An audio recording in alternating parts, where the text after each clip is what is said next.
There are two segments of people. One is very high on IQ. These are smart people, right? Very savvy, what is it doing and so on.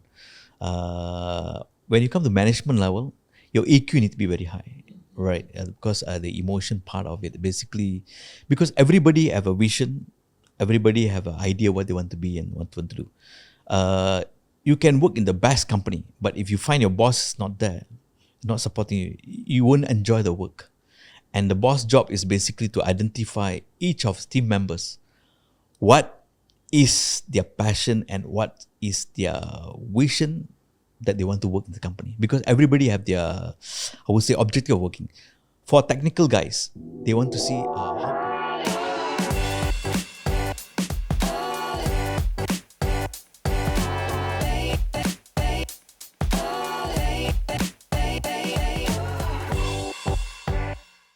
Before we begin the podcast, have you gotten your free ebook? It's called the Build a Six-Figure Portfolio Guidebook. Now, inside it, we share with you the tips and tricks to bring your stock investing skills to the next level. The best part, it's only 10 pages long and it's totally free. Whether you're on Spotify or YouTube, the link to download is in the description, or you can go to www.firl.co/FREE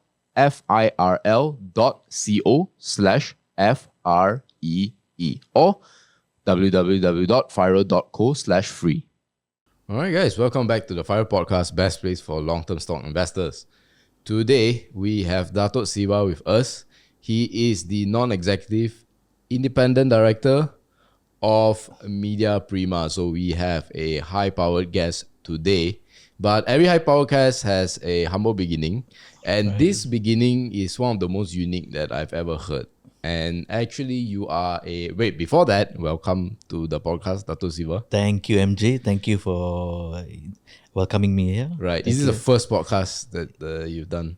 After the pandemic, yes. After so long, yeah, it is. So for those who are listening, right, some context is that you're actually an archaeologist by training. By training and also my first degree, yes. So, but before that, right, how did that, let me ask it this way. What were you like when you were young, right? And how do you even get into the world of archaeology? Oh, I think as usual, as a Malaysian student, I studied. I need to go to Form 6 because my parents can't afford to send me overseas at that time. And basically, I was offered a place in University Malaya. And I got few choices, whether I want to do archaeology or some Malay studies or some Indian studies. So I choose archaeology because I find it's more exciting, right? It's more intriguing, and at least I can do a lot of... I would say it's more exciting for me. Right. Yeah. Why was it difficult to do something more conventional? Why was it difficult to do some kind of... Yeah, so perhaps something like engineering. Oh, because because at that point in time, right, those were the options. Or because the grade that I got it in STPM, because you must have certain grades. We have certain quota system in University Malaya. Yes. Right. So I was qualified for this type of I would say this type of studies in University Malaya. Right. So I choose archaeology because, as I said, I find it's very exciting, and I think you can do a lot of analysis about human being and so on. So, guys, true. What does an archaeologist actually do, and what's a day-to-day like? Well, I think depends which part of the world. I think some archaeologists in the western part of the world or even the Middle East and so on, they actually go to the site and do excavation and start digging the past. I'm sure to people who are in the layman term, it's basically becoming Indiana Jones. Yes. Right, Indiana Jones. But of course, it's not that simple and not that exciting as Indiana Jones because you do a lot of analytic part of people. Dusting as well. Dusting, right. You need to be very meticulous, right? You can't just use bulldoze thing through because you'll be going to destroy some of the evidence and so on. Yeah. Right. You need to be very meticulous. You need to be very patient and analytical about things. So why? Okay, so I understand the patience, detailed, why analytical? Because so that you can relate back why at that point of time people are using certain tools, people are doing certain maybe certain mold, certain equipment and so on, because to suit at that point of time. Because I think those days we are not as modern as now. We have a lot of machineries, we have a lot of tools to simplify our life. But those days I think a lot of things are not that simplified. And so something you shared with me very interesting is that emojis. Yes. That's actually how our ancestors communicated. Yes, it's very exciting, right? Because basically, when I started in telecommunication industry back in 1991, one of the pioneer Yeah. back in 1991, right? And year 2000, after the 3G and 4G start having emojis coming into the real world, basically nowadays you don't type or put in words a lot of things. Basically, as the English saying, picture Space 1,000 words, yeah. 1,000 words, right? So basically, those days, I think in ancient time, people doesn't understand how to communicate. Their way of communication is basically using symbols, right? So now I think we are taking the symbols back Yeah. and communicating via 4Gs and 5G to telecommunication. Because words are more confusing. I would say confusing, and people want the simplicity. Yeah. Nowadays, people want to have instant gratification, especially the youngsters. Right? Yes, The new generation want the instant gratification and so on. They don't want to articulate too many things. They want to make it. If they're angry, just put emojis there with a red face and so on emoji. Angry, sad. They put a sad emoji and so on. Yeah. Oh, that's a very interesting. We always think of emojis as something new, but really it's not. No, not really. But as far as archaeology, when we think of archaeology, we tend to think of it as this out there, fringe thing that people study.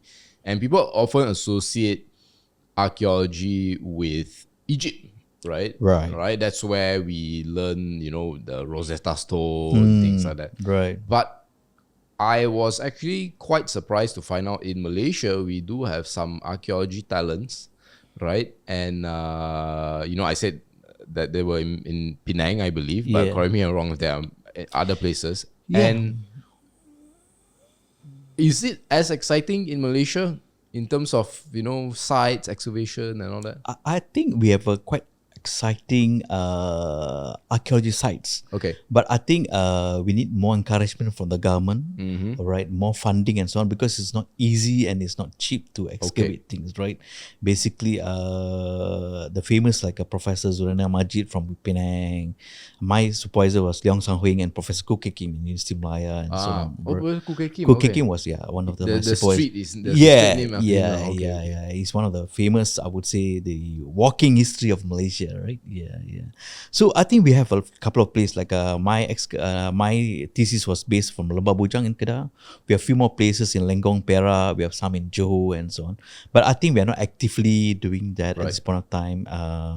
Maybe due to the civilization and also the level of development that our country have, because we are more focusing and building people. Basically, we want to provide more work, more other opportunities rather than going to excavation. Right. Yeah, because the government's budget is limited, so we can't simply go and excavate. Why are excavations and things like that expensive? What's the main reason? Because it takes time. It's not excavate. You can't just bulldoze things. As I told you, when you excavate, you need to spend maybe sometime years, sometime months, right?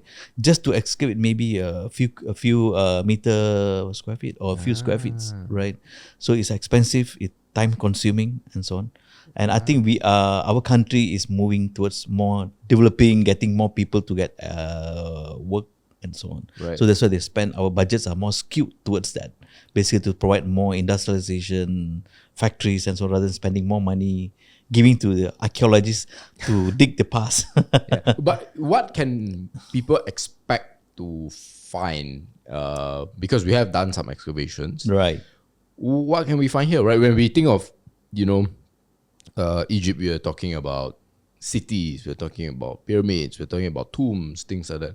Well, what can we find in Malaysia? We still have, I think, Lembah Bujang, the place that I did my thesis. Basically, I would say it's a city by itself. Really? Yeah, it's a big city there. I don't know how we define city, but I think it's a big kind of a city. I was told there's around 30 to 40 temples are buried.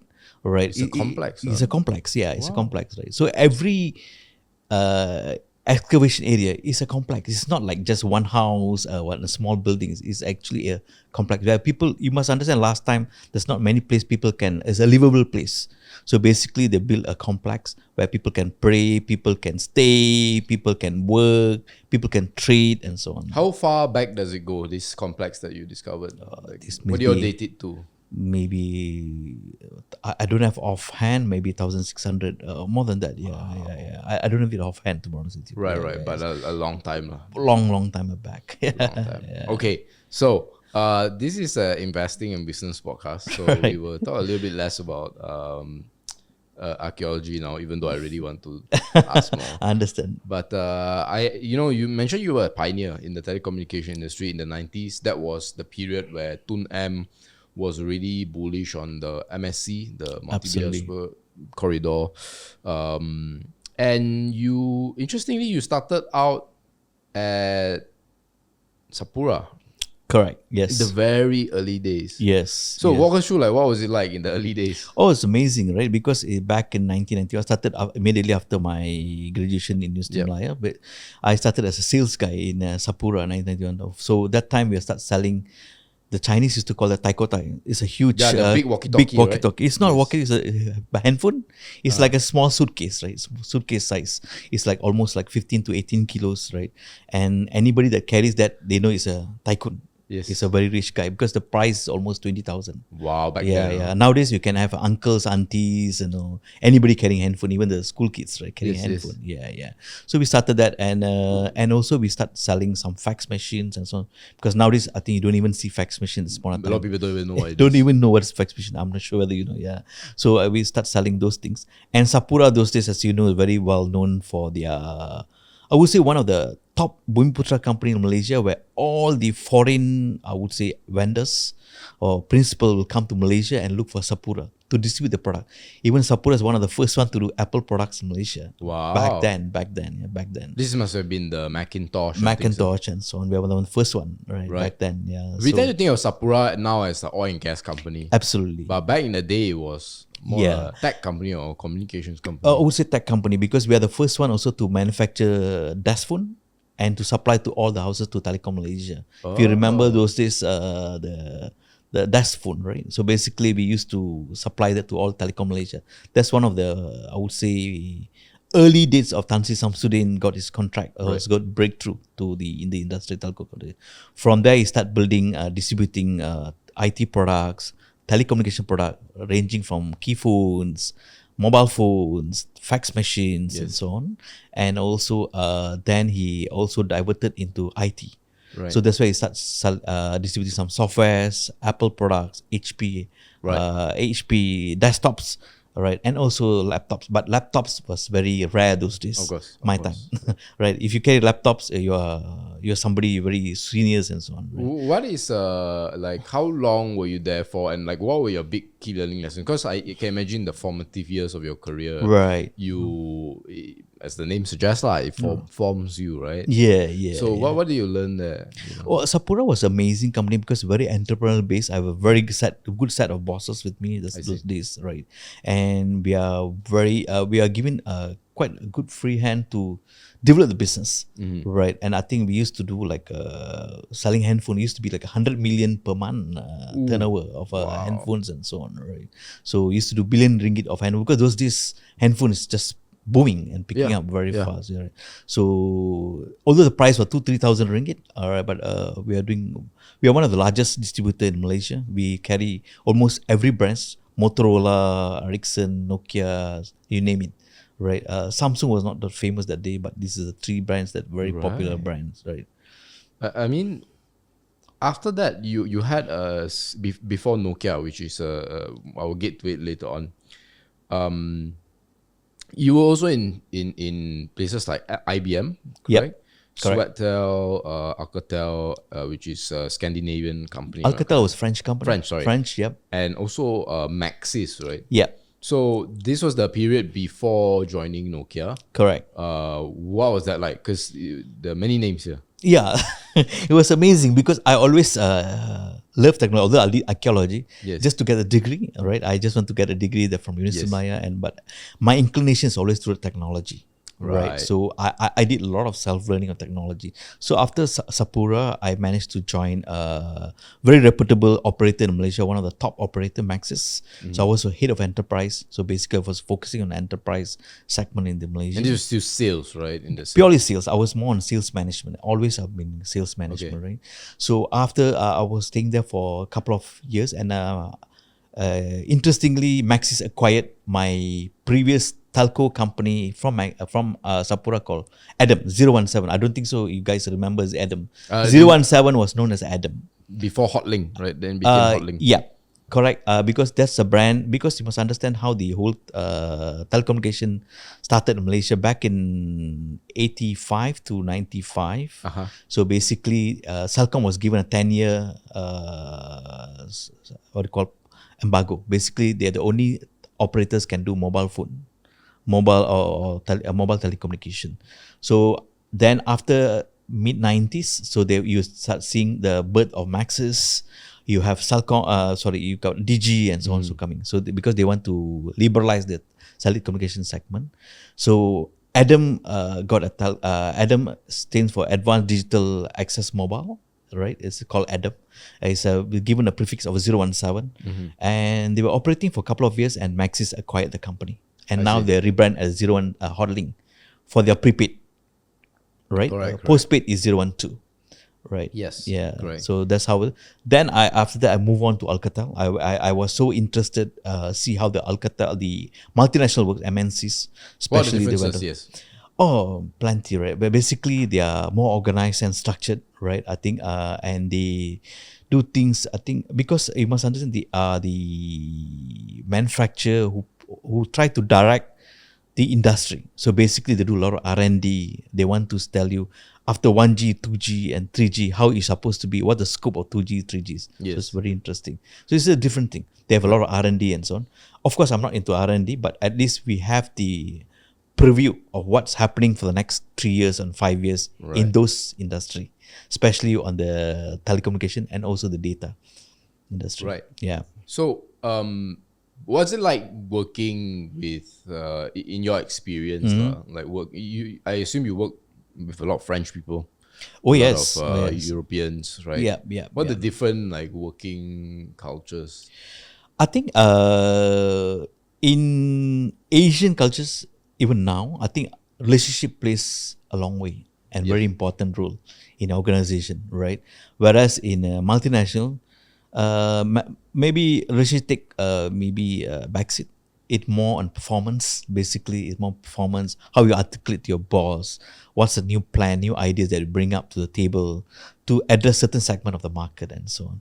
Right. So in Asia, it's more on relationship, whereas in multinational, it's more on meritocracy.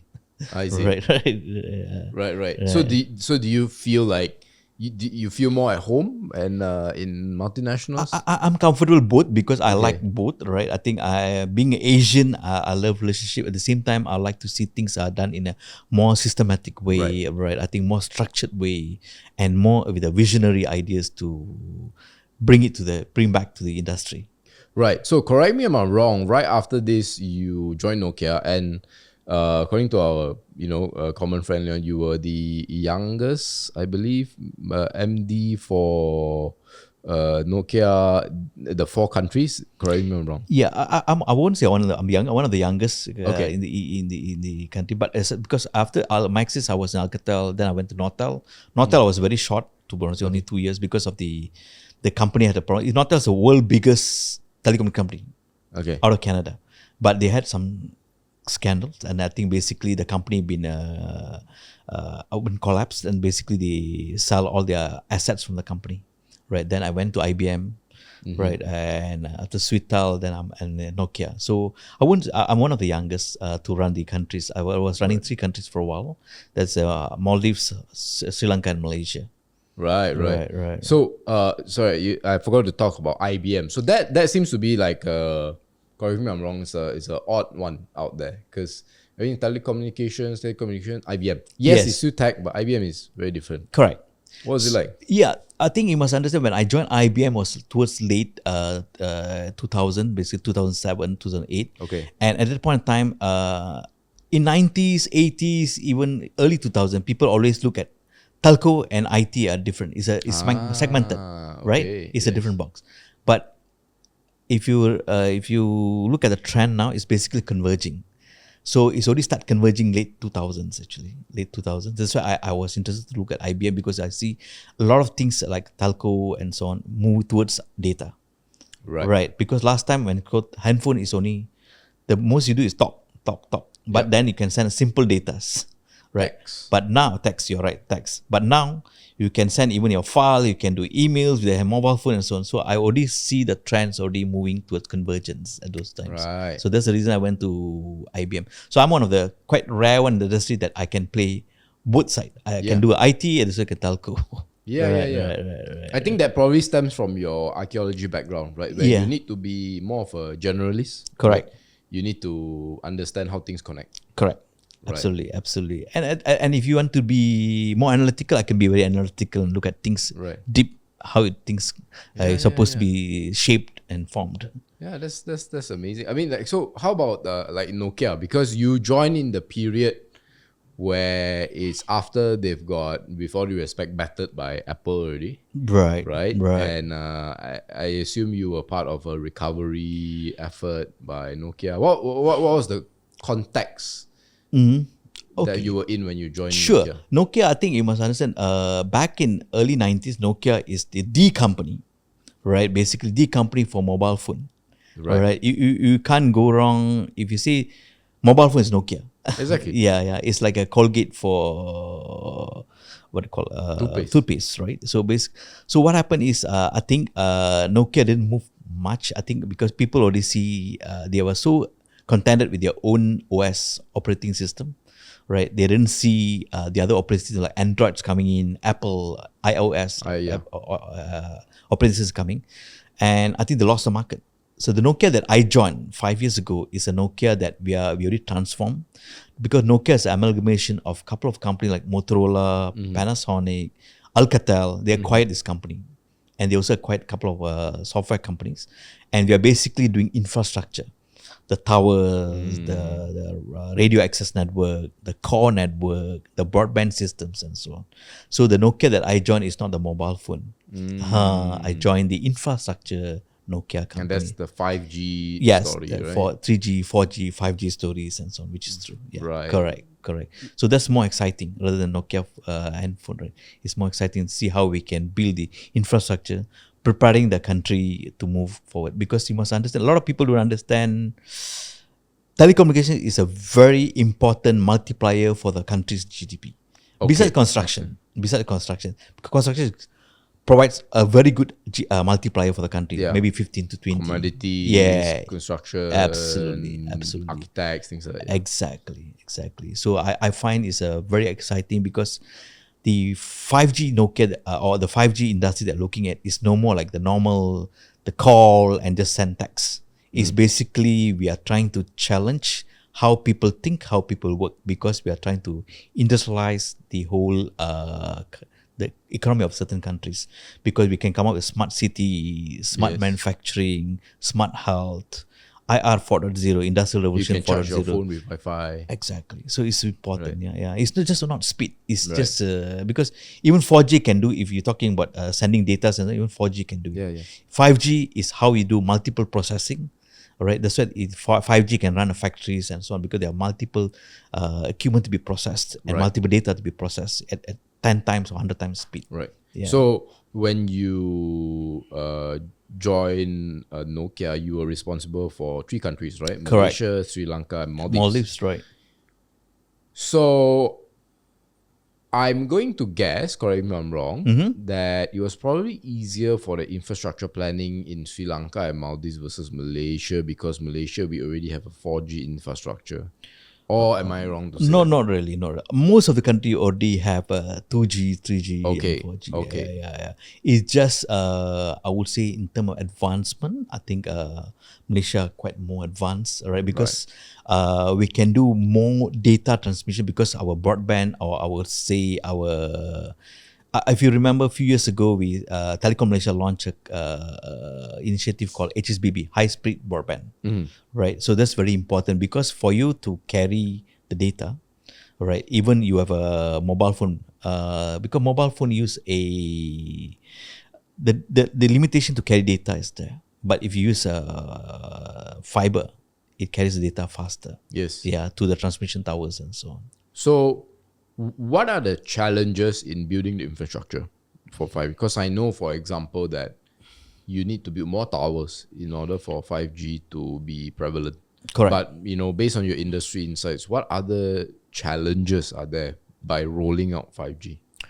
I think you are absolute right. Point one, we need to have more towers because if for 3G, 4G, the Yeah. distance of tower to tower transmission is a bit further because it carries not many datas.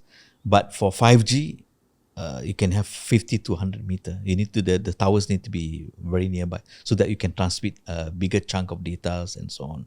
Right, that's one of the challenges to get sites, especially in the city center, because you also don't want to. You need to blend the city with make it more aesthetic rather than putting tower everywhere. Can you imagine the towers everywhere in KLCC area, Bukit Bintang areas, and so on? Yeah, You need yeah. to be put very aesthetic.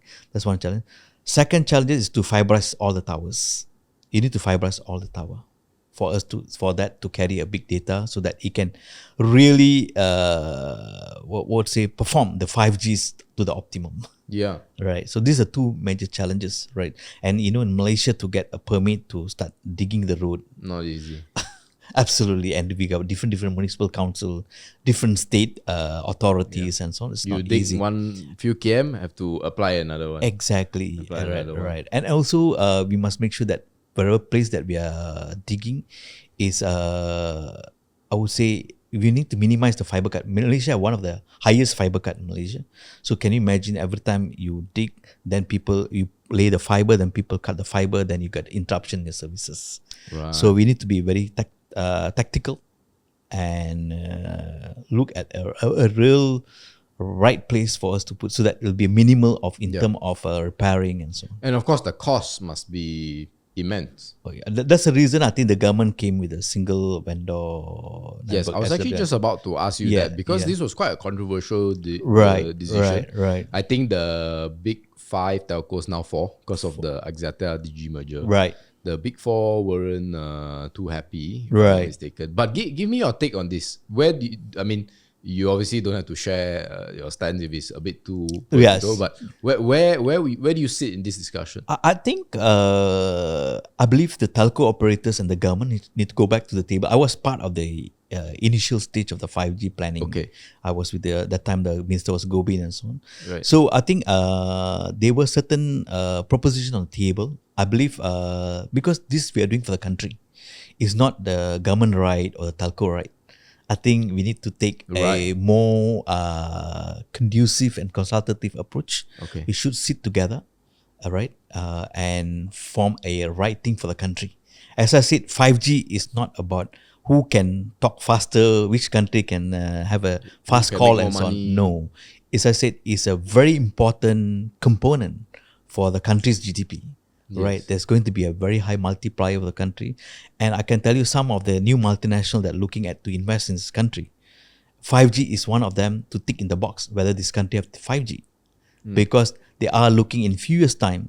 They don't want to have many cheap labors. Basically, they want to automate the way they want to manufacture, the way they want to manage their company and so on. So it's very important. So I hope the country management at the same time the telco management will sit together and start discussing a very I would say in a very fruitful manner, because the loser will be the country, the rakyat, people, yeah. the rakyat. But what do you think the government can improve on, and what do you think the big telco players can improve on in this meeting of halfway?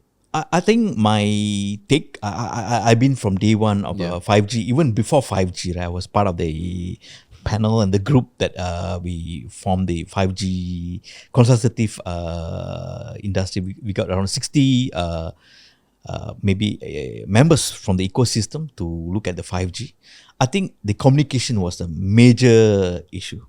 Right, I think it's not like what I know everything I will do it. Right, I think they should sit with the stakeholders and understand from their side. Yes. Right, and I'm sure we can always meet halfway. At this point of time, I think it looks like the communication there's a big gap. The communication. I don't like to indulge further, but I think I would say there's a basic that that makes the whole thing dropped. Yeah. So I'm gonna put you on the spot. What do you think of the Digi Axiata merger? Are you at liberty to share your views on this? I think it's good for the industry. I think Really? Okay. because our country you must understand, I used to be also consultant before this. I used to be part of the Sweetal, also used to be a Telia consultant. We are one of the consultant who did advise the government on last time YMAX, right? Of course, our consulting result was different, but that time the late Minister Lim Keng Yeek came up with a different decision. Yeah. But that's a different topic for another day. But I think for a country like Malaysia, I think we cannot have too many operators because for operators to sustain, right? They need some sort of monopoly. You need at least 10 to 12 million subs population. Oh, Yes. that So means we can only have 2 or 3 only. 2 or 3 max for because certain countries they also segmentize their telcos, maybe look at just enterprise or just look at broadband and so on. So I think we need to have a right blue plan for the country. As I said, it's very important how we're going to charter for the next 18 months for the country, because that's going to lure more multinational to invest, more people to come and work, because now you can see people, a lot of multinational encouraging the people to work hybrid. Yeah. You can work from anywhere, right? Yeah. So I think 5G is going to be key criteria for our country to deploy and do it in a proper and optimum manner tomorrow. How would you judge the 5G rollout for Malaysia? Because, you know, there's really talks of 6G even, right? Absolutely. But how do you, and of course, I think this is a thing that a lot of Malaysians always feel, is that we're always a bit behind playing catch up, right? How do you judge the progress right now? If whatever your ITU is in your head, how far is it away from? Oh, we are very far, to be honest with you. We are quite far, to be honest with you. I think in 1G, 2G, 3G, we are amazing. Yeah, we are used to know as a Tiger of Asia. We are quite there, and we are very progressive, very fast. I think in the 5G, I think we are a bit delayed. I think even the NSA, the 5G that we're deploying is NSA versus SA. I find there's some disconnect there, to be honest with you, because 5G is more for the industry, I believe, especially in this country. We need to focus more on the industrial player. I think we are only deploying NSA. I think we should look at SA standalone so that we can really truly deploy the true optimum 5G's technical capabilities. Right. And I mean, you alluded to the sort of the you said deadlock between the government and the big players, something like that. But I think beyond that, what other obstacles are there, you know, in terms of actually, you know, achieving this, or that's the big obstacle? I think that's the biggest obstacle, because see, the government said they will be a single wholesale network provider. That's fine. I think they might have very good reasons, I understand. But I think we need to deploy it very quickly. But currently, all the operators are not on board, right? So whatever we are doing, we're supposed to achieve almost 4,000 sites this year. Last year was 500. This year target 3,500 sites. And I know we are not even halfway towards that. And by site, you mean the towers? Yes, absolutely. Right. And this is for, what is the number of sites required for the, let's call it 5G penetration to be similar to our internet penetration right now? How many towers do you need for the whole nation? I think they already did the planning. I think what the government plan was correct. Whatever they did mapping, I think they were looking at 97-95% of total coverage. I think they have already did the whole, we also the cell planning, they already did the planning. But I think planning is one thing, right? We have a very good plan, but execution is another topic. So I think we are really lacking execution. I know there's a lot of challenges, but I'm surprised. I think we have a lot of seasonal people who are running the 5G team. Right. And as I said, we need to get all the stakeholders to be on the table and agree on certain things and move on. So we cannot flip-flop. We keep on flip-flopping for many times already. We're supposed to get, the minister said by June it's already done, and now it's May. It's not done yet. The signing was not done yet. Are you, I mean, given the political situation in the sense that, well, there's general election next year, and I mean, I try not to talk about politics, but of course, in the industry you're in, we can't, and as you say, it's a GDP multiplier, i.e. the government must be involved. Right. But are you, how do I put it? Are you optimistic, I guess, that we will overcome this in the time that we need to overcome? I believe so. I'm a Malaysian. I always believe we have gone through ups and downs. I believe it just we are going through some small period of challenging time now. I think we should able to pull ourselves up and move on again, right? But I think, as I said, we already wasted some time. Yes. Yes. Of course, we had the excuse of COVID. Well, Excuse. well, COVID is not only for Malaysia; it's a global phenomena, Yes, right? correct. So I think we cannot say COVID. Correct. All right. Even last time in the economic crisis, if you, I don't know whether you were at that I time. remember, yes, I remember. I went through the economic crisis back in 90s, back in 80s, late 80s, and so mid 90s, right? Globally, were affected, but we managed to have come out with some ingenious ideas, some new roadmaps, blueprint, and we managed to overcome it. And we were known as a Tiger of Asian. Yeah. So I think we have the capable people.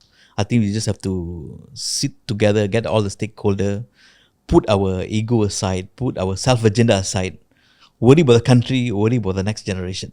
Do you think then, therefore,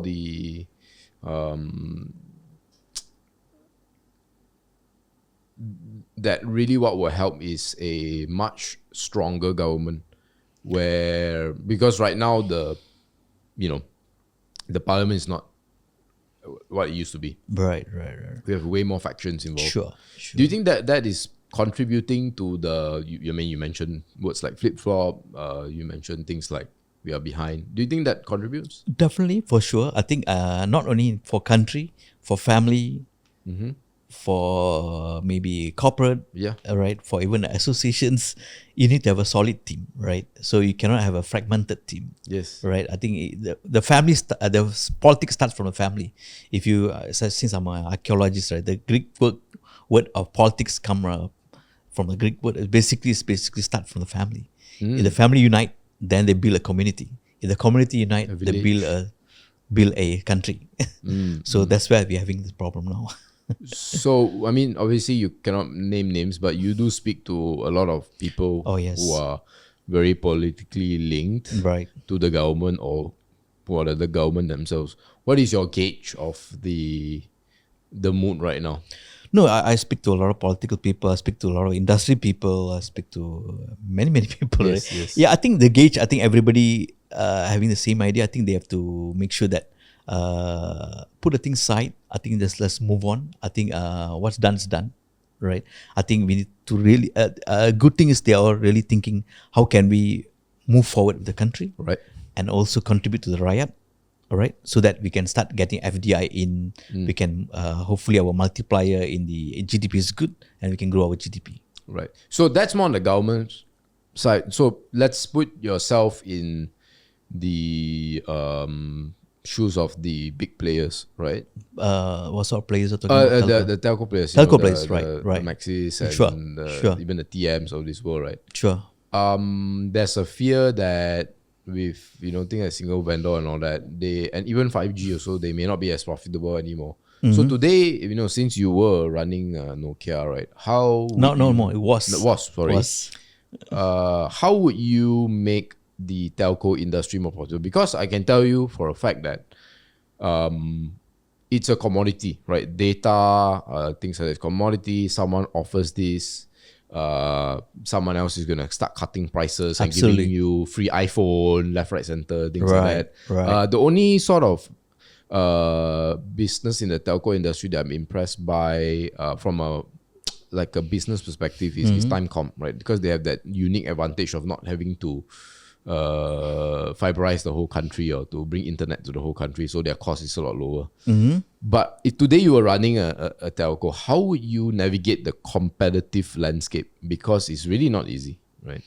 Absolutely. As I said, 5G is not about consumer, right? It's a very small fragment of consumer, basically more for gamers, because we need a very fast speed for the gamers.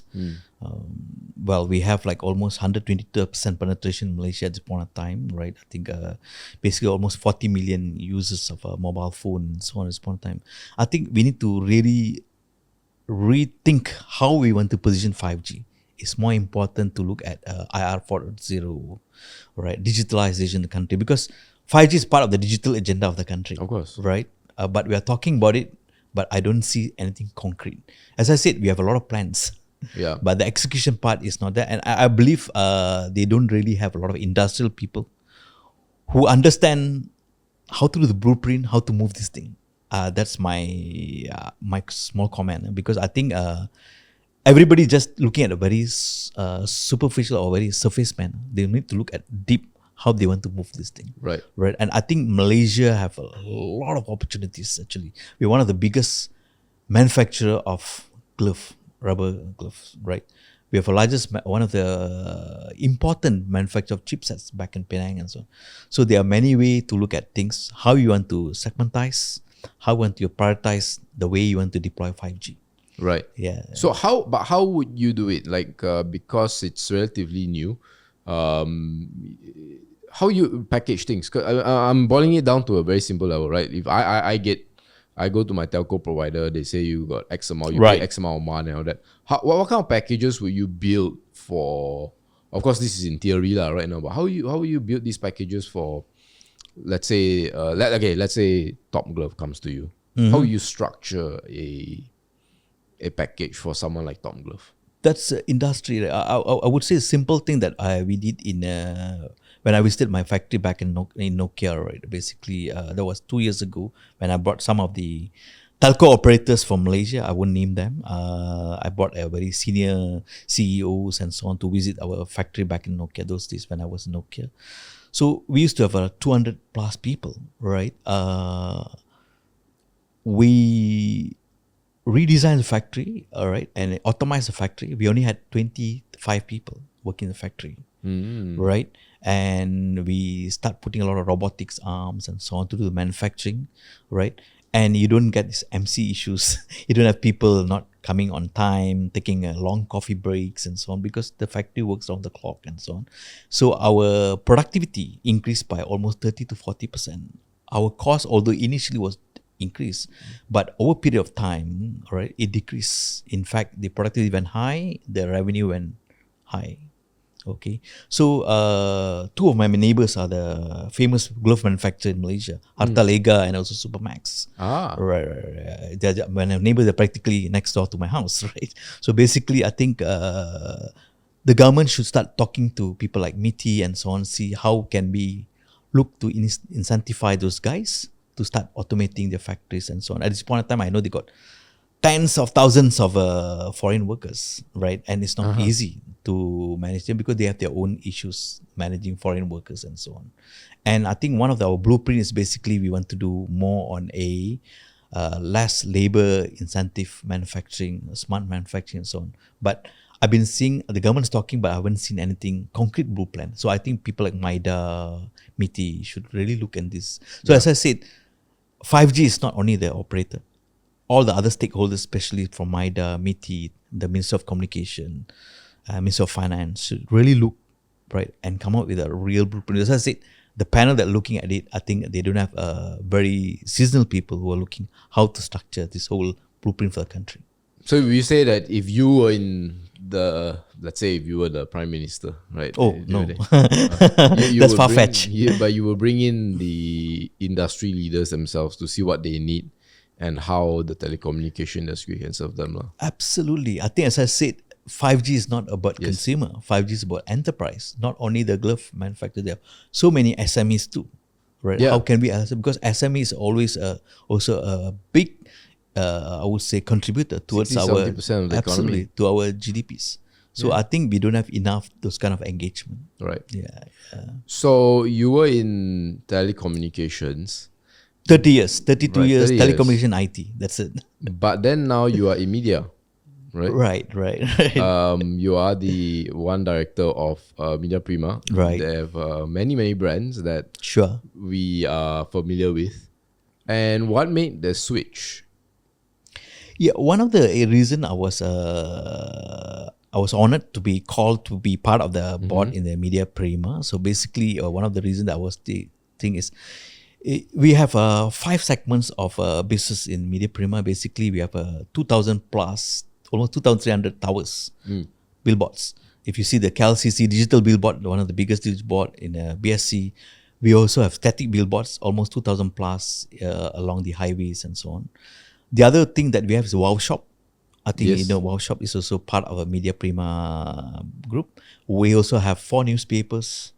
That's print. I think, as you know, globally, all the print industry are going down. Yes. It's a sunset industry.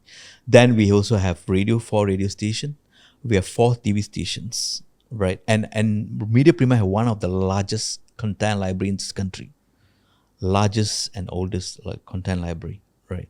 So we have a lot of business. The reason I was brought in is basically those things need a transformation, and those transformation can be only done through technology, right? So we are trying to digitalize a lot of things in our archive, Yep. in the way they are looking at doing the I business. believe it's called Ref Media Group, right? Yes, That's Ref one of Media the- is our digital arm actually, right. which is doing very well. To be honest with you, one of in fact, our hit for Ref Media is the highest for the country Okay. after Facebook and LinkedIn. Facebook and so on, we are number 3. We are the highest in the country. We are higher than other publications. To be honest with you. Oh, you mean in terms of traffic? Traffic, yes, the highest traffic. Right. The Okay. third highest I'll traffic. talk about Ref Media a bit later on, but I want to get your thoughts on starting with television, right? I think now with social media, Yeah. and you can extend this to newspapers as well. We do not get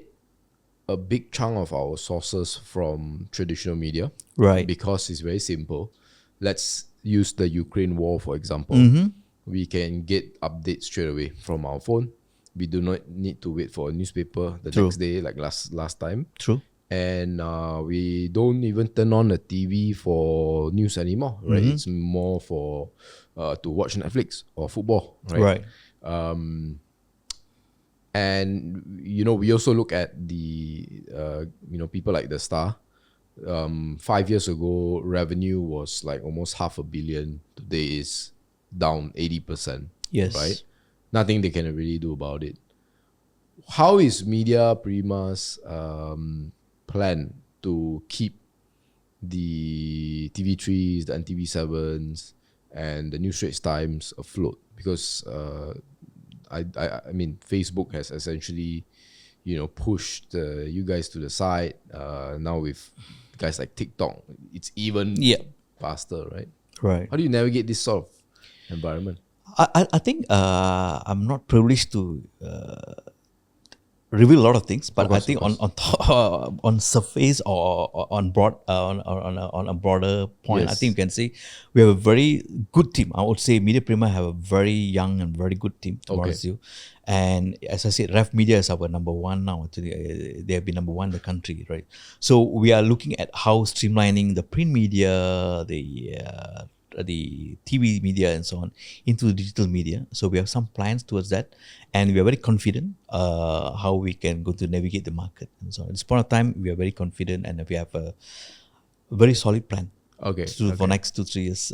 So what is Rev Media for like myself who I know very little, apologies, about Rev Media, but what do they do? So the Ref Media is a media where they do a lot of digital broadcasting. We have a few other brands called Obulan, some for the Chinese community, some for the Malay community and so on.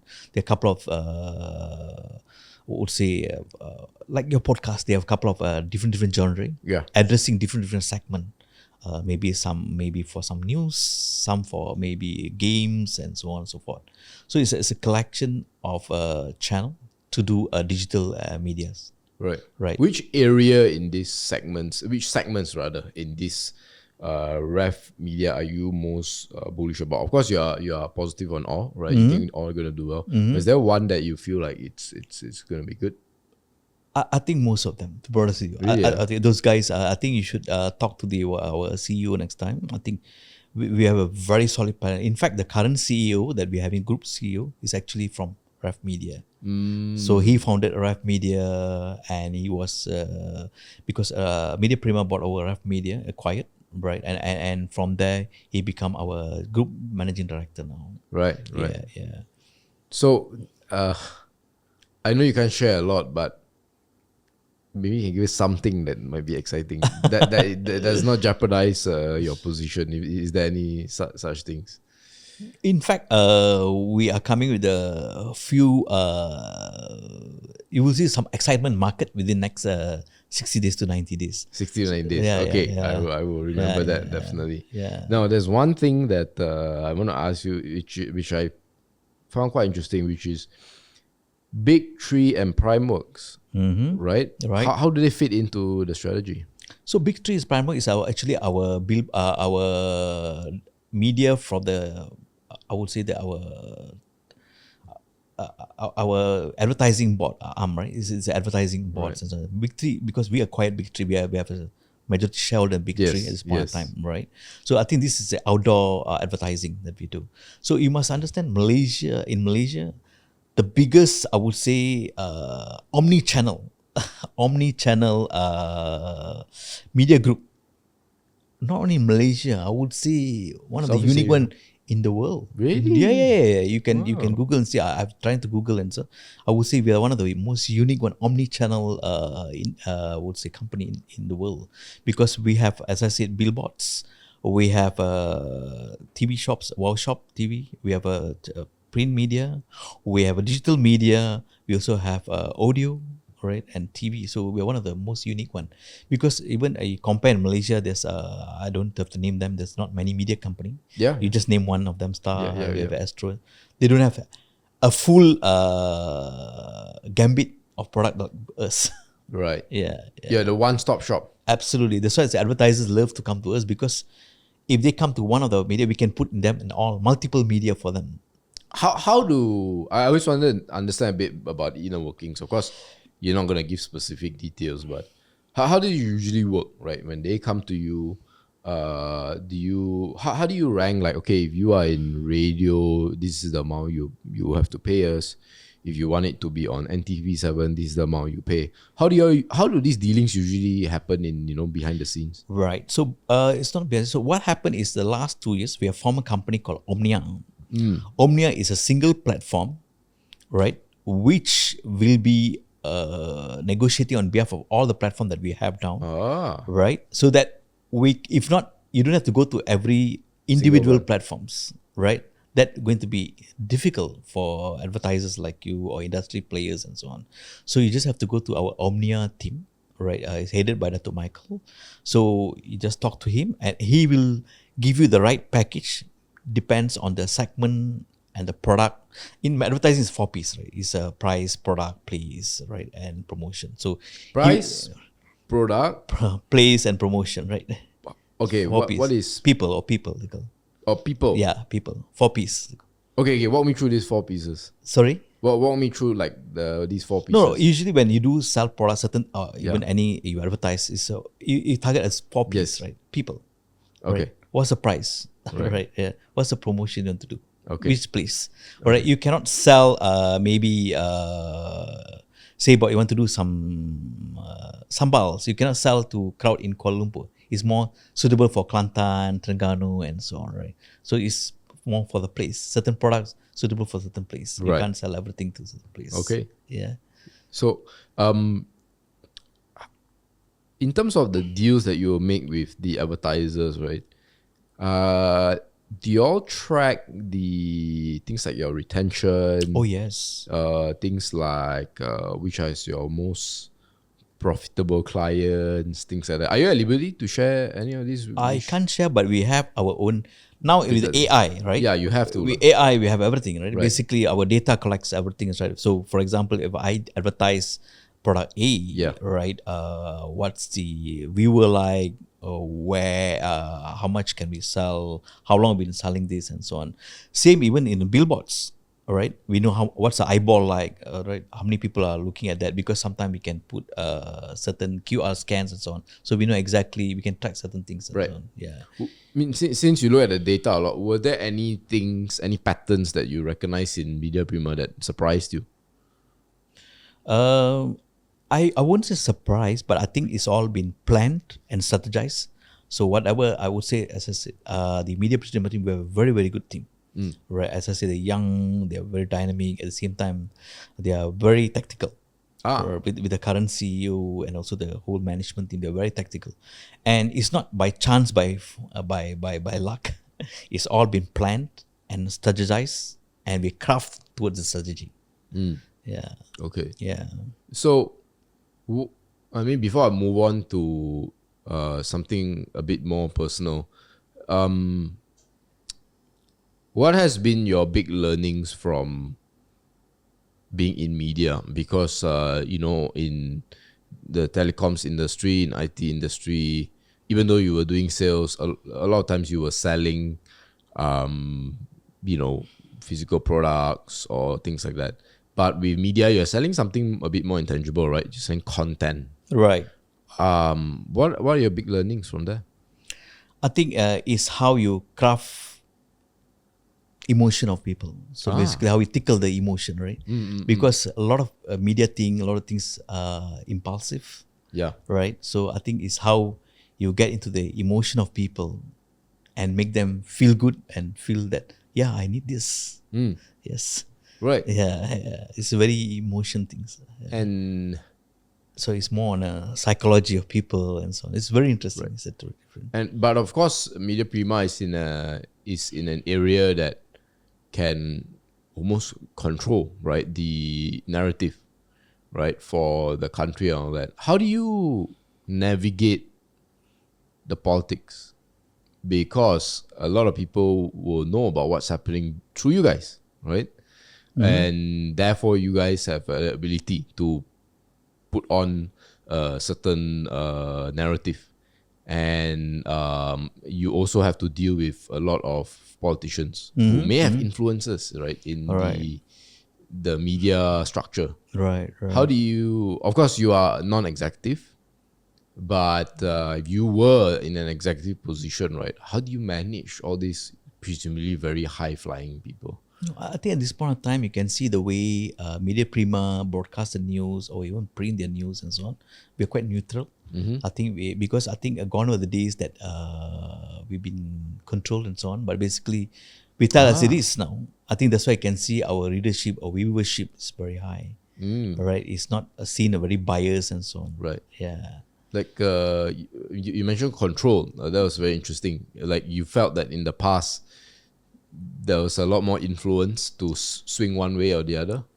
Maybe in the past, maybe, Right. but now it's quite neutral, and I think we say as it is, all right. And I think because nowadays you must understand with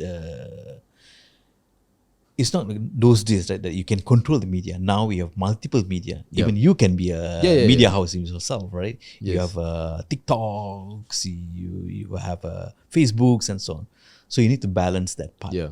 If not, people slowly will shun away from your brand, which That's we true. don't want. At this point of time, I can happily tell you that we got very high viewership, and Right. people looking at us, I think we are quite neutral and so on. at this That's point good. of time. Will you say that is the big thing about Media Prima, that people watch you because you're neutral? Correct. It is a Really? big thing, yeah. Okay. So, as a last few questions before we wrap up, right? You've been through so many different companies. You have seen the entire industry of high tech industry, right? Right. Grow for over the past 3 decades or so. Right. What do you think are the tips, right, you will give to someone in general to navigate the corporate world, to navigate technological changes? What are your top tips?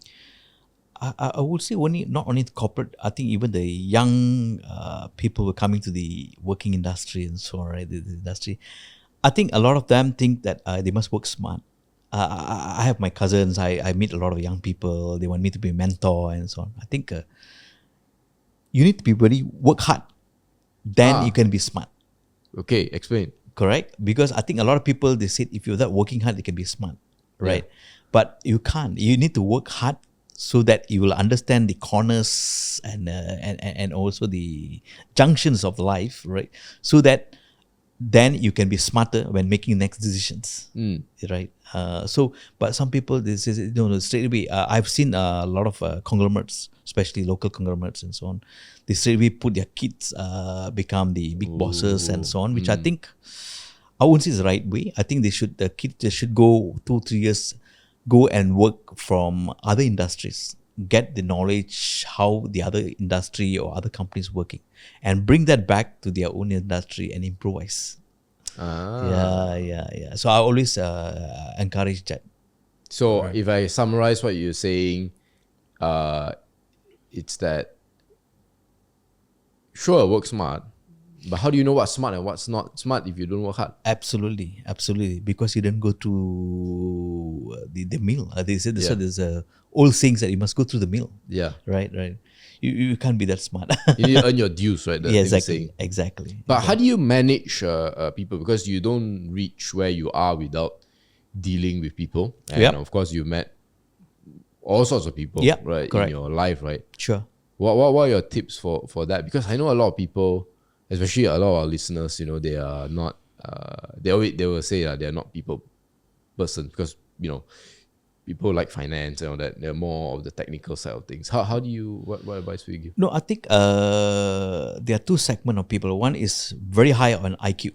These are smart people, right? Very savvy, what is it doing and so on. When you come to management level, your EQ need to be very high, right? Because the emotion part of it, basically, because everybody have a vision, everybody have an idea what they want to be and what they want to do. You can work in the best company, but if you find your boss is not there, not supporting you, you won't enjoy the work. And the boss job is basically to identify each of team members, what is their passion and what is their vision that they want to work in the company. Because everybody have their, I would say, objective of working. For technical guys, they want to see how can I do more R&D, more how I can do more, go for more kind of trainings and so on to do and enhance my knowledge. So that is their KPIs, or that's what they want, right? Correct. For sales guys, maybe what they're looking is how can I earn more commissions, right? To sell more product and so on. So that's their objective. So the EQ comes on that objective. So this guy need more technical kind of inclination, or this guy need more monetary inclination, or some people need boss need to talk to them and send them more for motivation calls and so on. Really? Yeah. Wow. It's different people have a different way of doing things, right? Right. So being a leader is basically you must always think yourself as the orchestrator in a big orchestra like Petronas orchestra. Basically, you're the conductor. So you need to know basically, should this guy play drums more, or should this guy play the violin, so that the music can be nice and soothing. So you mentioned EQ, and that's very interesting because there's a perception among some people that those who rise to the top, right, such as yourself, they have to step on people. Absolutely. Right. Only people can help you, right? People. No, as in they need to step on others, like to climb to. They need to pull people down. They need to, I understand. Okay, you're talking about company politics to go up. You need to step. Oh no, not at all. I never step people. Basically, I think see, we are in a very modern way. You need to negotiate. Right? Negotiate and say this is what I want to do, right? And basically, you cannot always get people agree to you. You always must agree to disagree. Right. So even in my, I've been a country head, a country MD many times, right? I cannot make everybody happy. Right? There's always in community, in family, in work, there's always be the 10-15% that is difficult for you to change. Their mindset is such, right? But you need to change the majority, 80 to 85%. They buy into your vision, they buy into the idea, right? And if the idea align with their objective, definitely they'll support you. So how do you deal with those 10-15%? Because it's a bit like in football, right? Do you watch oh yes, football? I love it. What fan are you? I'm Liverpool. Liverpool. I've been Liverpool fan since 1975. Okay. Not so good this season. yes, but, not so good. But the draw master now. the thing, one of the things managers always say is the toughest part is to leave people out. Correct. Right? They choose the team to leave people out. Correct. So when you talk about the 10-15%, that reminded me of this, right? Right. And managers, good ones at least, they think very hard how to manage the people that they don't pick actually. Sure. Because if you get picked, the players are happy. Correct. How do you do the 10-15%? Because 10-15% of people unhappy people in the firm can destroy the firm from So you within, right? put it's quite straightforward, very simple. You put a very strong KPIs, right? And also, I basically what I do, I not managed by me. Of course, I got my team to manage and so on. So we put very clear KPIs, and we review that every quarter, right? And if they cannot follow, they will quit, right? But if they are logical, rational, and if the objective align with their vision, they'll follow and they change. Right. They become the majority. Right. Yeah, because this group of rebellious always, some people you can always change, some Yeah, people you yeah. can't change. So it's just very simple. You just put the KPIs and just review them on quarterly basis, and if they find stuff and they'll leave. Okay, we are not doing anything personal, Yeah, right? Right, because this you are paid to do certain scope of work to perform certain things, Okay. right? So that is more to do with dealing with people mostly under you. Yeah, you gave the example of the orchestra. You are Right. the conductor. Right. Now, in the example you give, there's always one conductor only. Correct. Unfortunately, or fortunately, depends how you look at it. In a corporate setting, there are many conductors, and dealing with people under you is one thing, which is what you described. But how do you deal with people at your level? Because everybody is in a sense a boss. Everybody is in a sense a leader. In a sense, they have huge responsibilities, and you are speaking to them on the same level, and you cannot speak to them like you would someone below you, or you have Sure. not hit your KPI, things Sure. like that. Sure. And that many times can be a lot more difficult Absolutely. to handle. Absolutely. How do you do that? Also, I think it's very simple. I think it's the way you address people at different level is in a different way, right? Okay. For example, you're talking about the CX level now, right? The C-suites, yes. C-suites, the right? Yes, C-suites. yes, And yes, also yes. your fellow board members. board. But basically, I think we must always believe we have a different strength, they have a different strength. I view our weaknesses and they have different weaknesses. Our mindset, our objective is to complement. The moment we think that we are superior than them, we want to outdo each other, that's where the company will start collapsing and crumbling, right? So respect of equality is very important, right? In fact, when I was Nokia, I always encouraged that we need to have a very high diversity, including male and female. Really? Yeah, Okay. yeah. In fact, when I was Nokia, I'm one of the earliest country in, I would say, APAC and Southeast Asia to have 30% leadership team female Okay. in Malaysia, right? I always believe that, so that it give a balance, Right. Because guys, we have to come sometimes can be very objective, very very hard and so on, but the ladies will bring their soft side, the motherly side, the caring side, and so on. Okay. Yeah, Wow. yeah. So that's why you balance it. But how does this, okay, I mean, in a family context, it's easy to see, but how Right. does this actually play out in the workplace? Because one criticism of what you suggested is always, if let's say you put a quota, right? Sorry, quota? Not like some sort of principle or quota where you need 30% female. Right. People will say, yeah, you know what? The reason you are a board member, the reason you are a C-suite is because you are a female, right? Not because of something you did or your talent or your merit and all that.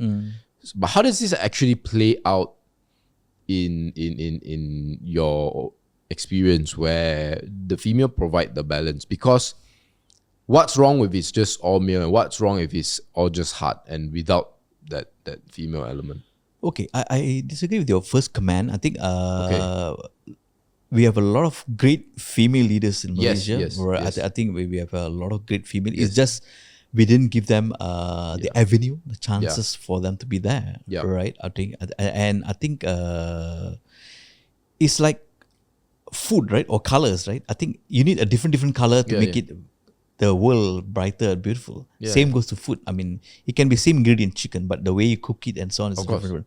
That's the reason we need to have a different people to give a different output, so that we get the I would say optimum results. Yeah. So I always think, as a C-suite or as a leader, I think you must have a very open mind, be objective about things, put your egos aside. Right. It can be, I won't mention, but in some of my previous organizations, we have some, Westerners will come. They come with some superiorities feeling, right? that's another one. No, I see, You know what I'm saying, right? But I always tell them, sorry, that doesn't work. You come to Asia, start learning about Asia. I'm sure there's good things about Asia, the way we manage in Asia. Same, I also want to adapt some of the good things from West, right? So it's how we blend East and West, make the optimum for the company. And do these foreigners or Western foreigners respond to that positively? Some of them positively, some of them can be hard. Right. Yeah. Wow. It's always there, right? It's So I always, mean, going back to the female one, because this is I mean what I was alluding to is that when there's a quota, then there's a stigma because they might be talented, but then people will say the reason you are there is because I mean I disagree with that because like you said, there are women who are very talented. I think in Malaysia, I was just reading that day, I think we have 11 investment banks in Malaysia. 3 are headed by women. Global average is actually fantastic, really, Correct. in terms of CEOs. correct. But in your actual experience, I just want to see if you have a concrete example, right? Where have you found that the input of women has really helped, at least, provide a better strategy or paint a better picture for the company, in your experience? I don't want to be stereotyping, but one example, I won't say which company, I cannot quote Of the course, company, right? From the HR part, suddenly, we guys, I mean, tend to be very fatherly, very HR. hard HR. But as I say, I'm not stereotyping, not necessarily only stereotyping. There's also good HR guys, male, right? There are good male nurses as well. Yeah, male nurses also. So, but I'm not stereotyping. It's just example that came off the yes. cup to me, right? So basically, so we were very hard as basically said, hey, this guy, I think we need to take actions. But she came with a different perspectives. Basically, I think can we start talking to him, what happened to his family and so on. Then we understand why he's behaving that. Within 2 weeks, the guy changed his behavior. Oh. So because that brings the very motherly element towards the organization, right? Right. Yeah. As I say, I'm not stereotyping. There's also good male HR guys. And there are also hard females. Exactly. I've seen that. I don't want to mention. I've seen in my old career. All right. In some engineering things, sometimes female are more meticulous, to be honest with you. Even male, we have meticulous person too, I think. We were scratching our head why these things are working and how should we position those machinery into a certain place. But being very meticulous and so on, I think this lady engineer came up with brilliant ideas, right? So I think it's a balance of both. Right. Yeah. I mean, before we end, right? Do you have a last tip for people? So you mentioned one is, like diversity is important. Understanding each other, not thinking that you are, especially people on your level, not thinking that you are superior or anything, and of course with people working under you, trying to find out what their like individual drives are, and so you don't fight that. Correct. You take that and just say, align it with what I want, right? And then the magic and the music happens. Right? Absolutely. Do you have another one before we sign off that you would like to share? I keep on telling this to a lot of people that I'm meeting. I think the problem is new generation is, I think they want instant gratification. That's why suddenly you see crypto coins working very well to the new generation. And people drop hop a lot, right? Like 2 year, 1 year, 2 year. Correct. Drop hop. So you need to work hard to be smart. Work hard to be smart. Yeah. That's it. Right. All right. Right. And of course, I can give a classes on that, but you definitely have to work hard. There's no such thing called shortcut fasting, because I can understand nowadays because of the WhatsApp and so, even including my son and my cousins and so on, right? They want everything super fast, right? It's difficult, right? You need to really work hard, go through the mill, and be smart. Right. And Dato Siva, it's been a pleasure having you on. This could have been a lot longer if it was an archaeology podcast. I would have asked a lot more questions. Right. But yeah, if someone wants to find you, where can they go?